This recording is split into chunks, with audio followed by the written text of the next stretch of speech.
Boat. అది boat కాదు, ship కాదు బోట్ అని కామెంట్స్ పెట్టకుండా నేను ఏదంటే అది అనండి అంతే.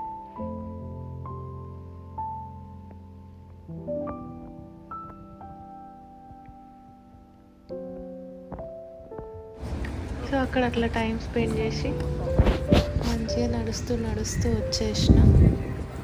సో ప్లేస్ అయితే చాలా బాగా అనిపించింది. సో నడిచి ఇవి చూస్తూ వచ్చేసిన. అక్కడ చూసేది రాజుల కోట అయితే కాదు. సో అది రైల్వే స్టేషన్. యాక్చువల్గా షాక్ అయినా, నా ప్లేస్ వచ్చేసింది, బస్సులో రావాల్సిందని నడుచుకుంటూ వచ్చేసిన. సో ఇక్కడ రైల్వే స్టేషన్ అయితే చాలా పెద్దగా ఉంది, చాలా బాగుంటుంది అది లండన్ వాటర్లూలో. సో లోపలికి వెళ్ళి చూడండి, చాలా అంటే చాలా పెద్దది, మంచిగా